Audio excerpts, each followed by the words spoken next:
नमस्कार दोस्तों, स्वागत है आप सभी का एक बार फिर से हमारे चैनल पर।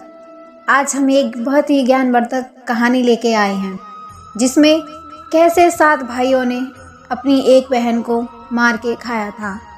बहुत समय पहले की बात है। किसी गांव में एक परिवार रहता था। उस परिवार में 7 भाई और एक बहन थी। उनके माता पिता का देहांत हो गया था, इसलिए 7 भाई और बहन पर बहुत जिम्मेदारियां थीं और उन्होंने अपनी जिम्मेदारियों को बखूबी निभाया था। यह उस समय की बात है जब लोग जंगलों में जानवरों को मारकर खाते थे। आदमी जंगल में जानवरों को मारकर लाते और औरतें वहाँ उन्हें पकाकर देती। ये 7 भाई उस गांव में अपनी बहन के साथ बड़े प्यार से रहते थे और जंगल से जानवरों को मारकर लाते और बहन बड़े प्यार से उसे पकाकर उन्हें देती थी। ऐसे ही दिन बड़े प्यार से गुजर रहे थे। एक दिन 7 भाई जंगल में शिकार के लिए निकले थे। शाम होने वाली थी और बहन अपने 7 भाइयों के लिए खाना पका रही थी। जब वह सब्जियों को चाकू से काट रही थी, तब चाकू की तेज धार से उसकी एक उंगली कट गई। कटी हुई उंगली से खून बहने लगा और बहन सोचने लगी, अगर उसके भाइयों ने उसकी कटी हुई उंगली देखी तो वह बहुत दुखी हो जाएंगे। इसलिए उसने सोचा कि इसके बारे में उसे अपने भाइयों को नहीं बताना चाहिए और उनसे यह बात छुपा के रखनी चाहिए। उसने उस खून को अपनी ओढ़नी और दीवारों पर पोंछना चाहा। फिर उसके दिमाग में विचार आया कि यहाँ तो मेरे भाई आसानी से देख लेंगे। फिर उसने अपने खून को सब्जी में ही पोंछ दिया। जब शाम को 7 भाई शिकार करके आए तो बहन ने अपने भाइयों को भोजन परोसा। आज 7 भाइयों को साग बहुत स्वादिष्ट लगा और सभी अपनी उंगलियां चाटते रह गए। अपनी बहन की पाक कला का बखान करने लगे। अपनी तारीफ सुनकर बहन भी बहुत खुश हुई। अगले दिन सभी भाई खा पीकर शिकार के लिए जंगल में निकल पड़े।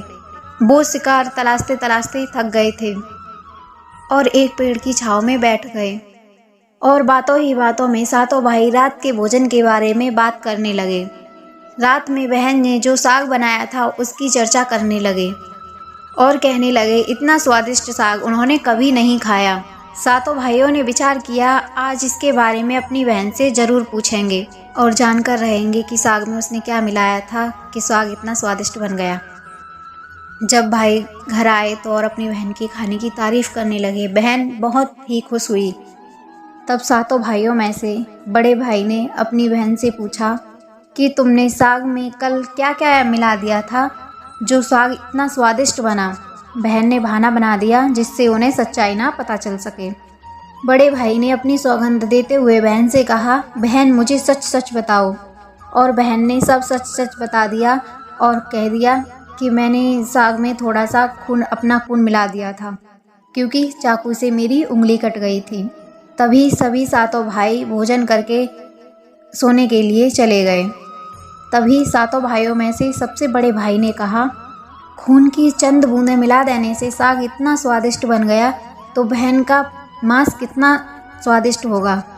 और सभी भाइयों ने अपने बड़े भाई की बातों में हाँ मिलाई और अगले दिन भोजन करके सभी भाई शिकार के लिए निकल पड़े और 7 भाइयों ने अपनी बहन को जान से मारकर खाने का प्लान बना लिया और कहा उसको मारकर उसका मांस पकाकर खाएंगे।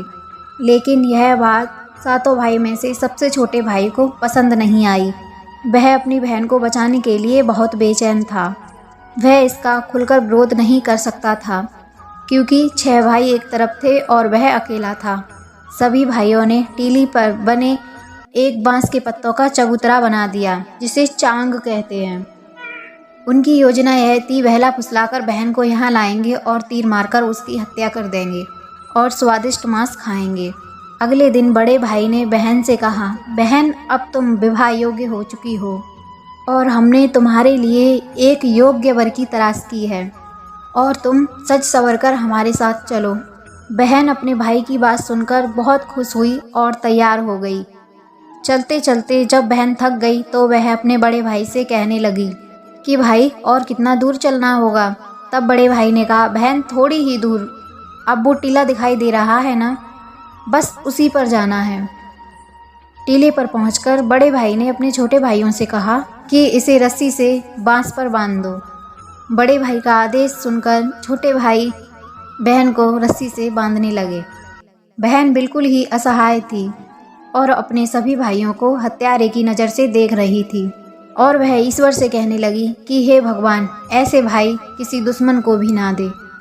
और कहने लगी, ये मेरे सभी भाई मेरे खून के प्यासे हैं, ऐसा कोई भाई नहीं है जिसमें मेरे लिए सराहना हो। यह सब सुनकर छोटे भाई का मन द्रवित हो गया, लेकिन वह बेचारा अकेले कर भी क्या सकता था। वह मजबूर था क्योंकि 6 भाई बहन को मारने के पक्ष में थे। बहन को बांधने के बाद बड़े भाई ने बहन को मारने का आदेश दिया। जब बड़ा भाई बहन को बाण से मारने के लिए चला तब बहन रोने लगी और हाथ जोड़कर कहने लगी कि मारो मारो भैया।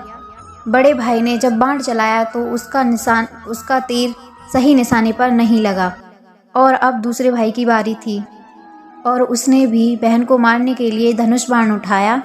उसके सामने भी बहन वैसे ही करुण स्वर में कहने और रोने लगी। दूसरे भाई का भी निशाना भी विफल हो गया। इसी तरह 6 भाइयों ने अपनी बहन को तीर से मारने की कोशिश की, लेकिन विफल हो गए। अब 7वें भाई का नंबर आया और सभी भाई कहने लगे, भाई तू ध्यान से तीर चलाना और बहन को एक ही तीर में मार देना। यदि तुम्हारा निशाना चूक गया तो तुम जिंदा नहीं बचोगे, हम सब भाई तुम्हें मार देंगे। बहन ने जब अपने छोटे भाई की जान खतरे में देखी तो उसकी जान बचाने का निर्णय लिया और वह भगवान से प्रार्थना करने लगी कि हे भगवान, मेरे भाई का तीर सफल हो जाए। और वह फिर करुण गीत गाने लगी कि मारो भैया मारो। और छोटे भाई ने तीर चलाया और उसका तीर बहन के मर्म पर जा लगा। वह कुछ ही देर तक झटपटाई और उसके प्राण निकल गए। बहन के मरने के बाद सभी 6 भाई बहुत खुश हुए, लेकिन छोटा भाई बहुत दुखी था। सभी भाइयों ने मिलकर छोटी बहन के शरीर को चांद से नीचे उतारा और 6 भाइयों ने अपनी बहन के टुकड़ों काट कर टुकड़े कर डाले और बड़े भाई ने अपने सबसे छोटे भाई को जंगल से पानी और लकड़ी लाने का आदेश दिया। छोटा भाई लकड़ी और पानी के साथ साथ मछली और केकड़ा भी लेकर आया था। वह अंदर ही अंदर बहुत दुखी था और बड़े बड़े 6 भाई बहन के मांस को बड़े चाव से पका रहे थे। लेकिन छोटा भाई अगर अपनी बहन का मांस नहीं खाएगा तो उसके भाई उसे बहुत गालियां देंगे, इसलिए उसने चुपके से एक तरफ केकड़े का मांस और मछली एक आग में डाल दी और अपने खाने का इंतजाम कर लिया। चावल और मांस तैयार हो रहा था। ज़मीन पर केले के पत्ते बिछाकर उस पे सबके लिए खाने का सामान परोसा गया। छोटे भाई ने अपने पास एक में छोटा सा गड्ढा खोद लिया था। उसने केले के पत्ते पर परोसे गए बहन के मांस को उस गड्ढे में डाल दिया और मछली और चावल खाने लगा। बाकी के 6 भाई अपनी बहन की हड्डियां चबाने लगे और छोटा भाई मछली और चावल खाने लगा। बड़े भाई के कहने पर छोटे भाई ने बहन के नाखून, सर, पंजे, हड्डियां सब कुछ इकट्ठा करके उसी गड्ढे में डाल दिया और ऊपर से मिट्टी डाल दी। कुछ समय बाद उसी स्थान पर एक बांस का पौधा उग आया। धीरे धीरे वहाँ एक बांसों का झुरमुट बन गया। कुछ समय बाद वहाँ एक संत आए और उसी बांस के पेड़ों के पास मल त्याग करने लगे और वहाँ आकाशवाणी हुई कि हे संत, दुर्गंध आ रही है, संत दुर्गंध आ रही है। बार बार यही आकाशवाणी हो रही थी और संत ने जल्दी ही उस स्थान को साफ कर दिया और वहाँ से उन्होंने एक बांस को काट लिया और एक बांसुरी बना ली और उस बांसुरी को बजाकर लोगों के घर वह भिक्षा मांगा करते थे और बदले में बहुत सारा उपदेश दिया करते थे। एक बार की बात है, संत उसी गांव में उसी के बड़े भाई के घर भिक्षा मांगने चले गए। तब 6 भाइयों का विवाह हो चुका था और 7वें भाई का विवाह अभी नहीं हुआ था और वह अकेला और अलग रहता था। जैसे ही संत ने बड़े भाई के आंगन में कदम रखा, उसी समय बांसुरी बाज उठी कि नहीं बाजो रे बांसुरी, यही है दुश्मन सबसे बड़ा। बड़े भाई के घर नहीं बाजो रे बांसुरी, दया प्रेम सब छोड़कर रिश्ते में यही दाग लगाया है। नहीं बाजो रे बांसुरी, यही है दुश्मन सबसे बड़ा। योगी की बांसुरी से बार बार यही आवाज़ निकल रही थी, जिसको सुनकर बड़े भाई के पसीने आने लगे। उसने अपनी पत्नी को तुरंत भिक्षा देकर योगी को विदा करने को कहा। ऐसे करके संत सभी सातों भाइयों के घर गए और सभी 6 भाइयों के घर बांसुरी यही गीत गाती और सभी भाई अपनी पत्नियों को कहकर जल्दी भिक्षा देकर योगी को विदा कराने को कहते। लेकिन जब संत 7वें भाई के घर पहुंचते हैं, वह अकेला रहता था और सबसे अलग हो गया था। जैसे ही संत 7वें भाई के घर पहुंचते हैं, वैसे ही बांसुरी बोल उठी, बाजो रे बांसुरी बाजो, मेरे सबसे छोटे भाई के घर, मेरे सबसे छोटे भाई के घर। मन की बात मन में छुपाकर युग युग से रखा है, अंतर में बाजो रे बांसुरी, यही है मेरे सबसे प्यारे भाई का घर। योगी की बांसुरी से यह प्यारा संगीत सुनकर छोटे भाई ने उस संत का अपने घर में स्वागत किया और संत को बैठने को कहा। संत को जलपान करवाया और छोटे भाई ने योगी से बांसुरी के बारे में पूछा और संत ने सब कुछ उसे बताया कि कैसे उसने बांस को काटकर बांसुरी बनाई है और कैसे आकाशवाणी हुई थी। और छोटे भाई ने संत से विनती की कि वह यह बांसुरी उसे दे दे। यह सुनकर संत ने उसे बांसुरी दे दी। छोटे भाई ने संत के चले जाने के बाद बांसुरी को अपने सिरहाने पर रखकर धूप दीप जलाकर रख दिया। कुछ समय के बाद छोटे भाई के घर में परिवर्तन दिखाई देने लगा।